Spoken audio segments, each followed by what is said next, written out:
Good afternoon, everybody, or good evening, I guess I should say, everybody. Welcome to today's daily devotional.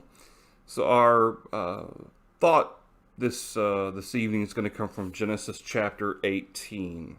Just a real quick thought that something I kind of was thinking about from Genesis chapter 18, starting around verse 16. So, verses 1 through 15, there are some men, they're angels. They come to Abram and Sarah, and they let them know that they're going to have a child. And of course Sarah laughs. Verse 15, she denies it. I did not laugh, she was afraid. And one of the angels said, no, but you did laugh, because of the promise that she was going to have a child. And she thinks, how is that going to happen, because I'm old. And even Abram was old, Abraham. And then the very next chapter, chapter 19, we're going to find that these angels go on to Sodom. And that's where they warn Lot about the coming destruction on Sodom and Gomorrah. And of course, that whole account ends with Lot getting out with his two daughters. His wife turns into a pillar of salt because she looked back. But in between there is this conversation, this dialogue between Abraham at this point, and God. And it's kind of a conversation between Abraham and God and these angels about the destruction of Sodom and Gomorrah. So starting in verse 16, says, Then the men rose from there and looked toward Sodom, and Abraham went with them to send them on the way. And the Lord said, Shall I hide from Abraham what I am doing? Since Abraham shall surely become a great and mighty nation, and all the nations of the earth shall be blessed in him. For I have known him, in order that he may command his children and his household after him, that they keep the way of the Lord, to do righteousness and justice, that the Lord may bring to Abraham what he has spoken to him. And the Lord said, Because the outcry against Sodom and Gomorrah is great, and because their sin is very grave, I will go down now, and see whether they have done altogether according to the outcry against it, that has come to me, and if not, I will know. So in verse 22, the men turned away from there and went toward Sodom, but Abraham still stood before the Lord. And Abraham came near and said, Would you also destroy the righteous with the wicked? Suppose there were 50 righteous within the city. Would you also destroy the place and not spare it for the 50 righteous that were in it? Far be it from you to do such a thing as this, to slay the righteous with the wicked, so that the righteous should be as the wicked. Far be it from you. Shall not the judge of all the earth do right? And so in verse 26, the Lord said, If I find in Sodom 50 righteous within the city, I will spare all the place for their sakes. So in verse 27, Then Abraham answered and said, Indeed now, I who am but dust and ashes have taken it upon myself to speak to the Lord. Suppose there were 5 less than the 50 righteous. Would you destroy all of the city for lack of 5? So he said, If I find there 45, I will not destroy it. And he spoke to him yet again and said, so it sounds as though through this conversation, it sounds as though as Abraham knows there wasn't 50 righteous people. I don't think it's like Abraham's going away, thinking about it, trying to count up in his head how many righteous are there, and then coming back and talking to God. I think it's all one conversation. So verse 29, he spoke to him yet again and said, Suppose there should be 40 found there. So the Lord said, I will not do it for the sake of 40. Then in verse 30, he said, Let not the Lord be angry, and I will speak. Suppose 30 should be found there. And the Lord, said, I will not do it if I find 30 there. Then in verse 31, so how many times has he come back now? I haven't even been counting. There's 50, then there's 45, then 40, then 30. So that's 4 times. So then in verse 31, here's the 5th time that Abraham is coming to the Lord to kind of change the deal, so to speak. And he said, Indeed now I have taken it upon myself to speak to the Lord. Suppose 20 should be found there. And the Lord, said, I will not destroy it for the sake of 20. Now, the 6th time, Abraham speaks to the Lord. Verse 32, he said, "Let not the Lord be angry, and I will speak but once more. Suppose 10 should be found there." And he, the Lord, said, "I will not destroy it for the sake of 10." So the Lord went his way as soon as he had finished speaking with Abraham, and Abraham returned to his place. It's really an odd conversation. It's an odd dialogue between Abraham and God here. But I, I think Abraham knows that Sodom certainly. I think Abraham may have hoped there would be 10 at least. Because obviously, I mean, that's where it stops. It stops at 10. He doesn't go down to 5. Of course, we know there weren't even 5 righteous people in Sodom, which is incredible. But think about for a minute. First of all, Abraham comes back. He goes from 50 to 45 to 40 to 30 to 20 to 10. 6 times. Okay, and he doesn't, it's not like it's a guilt trip to God or anything like that. But what he does, he says, "Shall you destroy the righteous with the wicked?" Now, of course, God's not going to do that. And certainly in the process of the whole reason he sent the angels on to Sodom was to warn Lot. God never intended for Lot to be destroyed with the city of Sodom. But for that few people, it was just far easier to get Lot out of the city and his 2 daughters and his wife than, obviously to spare the whole city for 4 people. But I want you to think about for a moment, why did Abraham do this? Okay, we read through this and we go, yeah, okay, Abraham's kind of making this deal with God. And a lot of times, I know I've heard people say before that Abraham was trying to spare Lot. And certainly, I'm sure I'm sure Lot was on his mind, but at the same time, what if it's more than just Lot?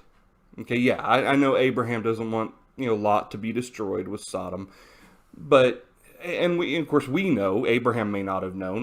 We know that God's going to save Lot and his daughters, and plan to save his wife, except his wife disobeyed.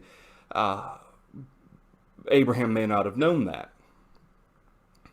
But what if, in addition to Lot, what if Abraham wanted to try to spare people in general? Okay, what if Abraham wasn't just thinking about Lot? What if he was also just thinking about the lives that existed in Sodom and Gomorrah and these cities in the plains, which we know God's going to destroy utterly with fire and brimstone? What if Abraham is, again, the conversation, the way it started, far be it from you to do such a thing as this, slay the righteous with the wicked, and so forth. But he knows, Abraham is fully aware that there's not 50 righteous people. He knows there's not 20 righteous people, and I think he's hoping there's at least 10. But obviously there's more than one. It's not just Lot. And even if you add up Lot, his wife, his 2 daughters, and their 2 husbands, which sounds like they were betrothed or something like that at that point, because they had not known a man. I'm not going to say call Lot a liar. Even if you add those up, that's just what, 6? Lot? Yeah, 6. So Abraham wasn't just thinking about Lot, I don't think. I think he was thinking about all of the lives there and hoping that maybe there's a way that they can be spared. Maybe there's something that can be done. And so Abraham, he says this, I believe, not just for the sake of Lot, but also for, first of all, any righteous people that existed in Sodom and Gomorrah. And I mean, obviously Sodom is the one city under consideration here, but Sodom and Gomorrah and the cities of the plains, which apparently even out of all of those cities, there wasn't even 10 righteous people. But it kind of makes, the reason I was thinking about this, I was thinking about, would anyone do that today? If God, let's say God were going to destroy Las Vegas. Las Vegas is known as the city of sin, okay? If somebody were going to destroy Las Vegas, would and if God was going to destroy Las Vegas, and someone had the opportunity to have this conversation with God, would we do it? Even if we knew, okay, and I know that there's at least one church in Las Vegas that I know of, so I don't know how many quote unquote righteous people exist in Las Vegas, but suppose it was just a number like four people in all of Las Vegas that were righteous. Okay, obviously for those four, you would certainly want them to be spared. But my question is, would we be willing to intercede on a city full of unrighteous people, all because maybe there's something that can be done? And that's what I wonder about Abraham here. Is it just that Lot lived in Sodom? Okay, we know that God is righteous. God's going to make allowance to get Lot out of the city and take care of the situation. Okay, I think Abraham believed that God would raise up Isaac from the dead if he sacrificed him. So we know that Abraham had faith. And it makes me wonder if Abraham is interceding here, not just for Lot's sake, but for the sake of all of those people. Even though they were unrighteous, that didn't mean in his mind, maybe there's something that can be done. I'm not going to say they didn't deserve it, because obviously, being wicked, God is the decider of who deserves what. But from a human perspective, from Abraham's perspective, maybe something can be done here to spare the entire city. Because it wasn't even discussed from Abraham, would you evacuate the 10 righteous? Would you evacuate the 50 righteous before you destroyed it? Go ahead and burn it all, Lord, but spare those 50 or spare those 10. That's not what the discussion was. The discussion was, would you spare the entire city for the sake of 50 or for the sake of 10? And it just kind of got me to thinking about why Abraham said this. And I think that Abraham was thinking about the lives that existed there.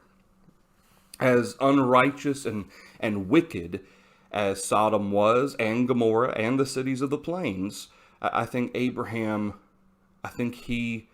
there was a very human element of sympathy there for destroying those lives, even though they were wicked. Now, obviously, God, in no way was God unrighteous or not right in destroying those cities. But the point is that Abraham was thinking about even the wicked and unrighteous. He was still considering them, I believe. In addition to Lot, I think he was thinking about these people. And the whole reason I'm talking about this is because sometimes if we train our minds or train our thoughts into thinking that only righteous people matter, if only godly people are the ones that are important, then the lives of wicked and unrighteous, then they don't matter. And if that's the case, then we'll never reach out to try to talk to them. We'll never reach out to consider them important enough to teach them the gospel. And like I said, like with this example with Las Vegas, if Las Vegas was was in place of Sodom here, would we only be thinking about, well, let's evacuate the 5 righteous people there? Or would we be thinking maybe there's a way to save them? Maybe there's a way to spare them. Maybe there's a way we can get them a second chance. Okay, Nineveh was able to find a second chance, even though God never promised one. From what we could tell from what Jonah was teaching and preaching, they said, perhaps if we repent in sackcloth and ashes, perhaps God, Jehovah, will turn from this judgment and spare us. So they were just guessing that maybe he would be willing to relent. And of course God did. And it just goes to show, or goes to think about the fact that we have to place just as much importance in our minds on the souls of people who not just are sinful, okay, but even wicked and unrighteous. And when I think about that, it's some of the most terrible people that we can think about, either in our current generation living or in times past. Sinful, wicked people. Would we want them to be saved? Okay, if given the opportunity, if they could be baptized, have their sins forgiven, be taught the truth, would we want them to be saved? Would we want Hitler to have the opportunity to be taught the gospel? Okay, it's these types of things that you may, well, no. You know, if you could go back in time and kill Hitler, would you do it? Most people would say yes. But the question is, are we willing to think about the souls of people who are lost, not just lost in sin and ignorant, but people who are truly wicked, truly evil in the sense of selfish and malicious in their actions? Okay, a lot of times we think about people who are up on death row and some of the terrible things that they may have done to get there. Well, they deserve to die. Well, okay, from a human perspective, human law perspective, that may be. But from their soul's perspective, don't they deserve a chance to hear the gospel? And if they were to accept the truth of the gospel and be baptized, that may not change anything for their physical situation. They're still in jail, they're still on death row. But would we be willing to forgive them? And it's those types of things that just kind of got the snowball rolling in my brain when I started thinking about Abraham and interceding for Sodom. Why did he do that? And I think it was more than just Lot. I think it was all of the people there. And Abraham was thinking to himself, it's just such a shame that all of these people should be destroyed for their wickedness. Maybe there's some way they can be spared. Maybe there's something that can be done. And I just wonder if that was, I'm sure Lot was on his mind too, but in addition to that, again, it wasn't, would you evacuate these people first? It was, would you spare all of them for the sake of the righteous? And God says, yeah, I would. And of course, we know 10 righteous weren't found. Anyway, all right, so that's just a thought for you tonight. Maybe a little bit different. Just kind of, again, those kinds of things that you read over and over and over again, you know, over the course of years when you're studying and in my case preparing sermons and so forth, and then you just read it one day and you go, what is up with that conversation with Abraham and God? Why did he say that? Why did he ask about that? Was it just for Lot? Because all my life, that's really all I've ever heard and ever thought was it was just because he was concerned about Lot. Well, if he was just concerned about Lot, he could have just asked God, well, will you please spare Lot? It's not that, I don't think Abraham was that, I think he I'm sure would have come up with that. But that wasn't what Abraham requested. All right. So keep in mind, tomorrow we'll have another daily devotional at 6:30, Lord willing. I appreciate everybody listening, and y'all have a great rest of the evening. Thanks, everybody.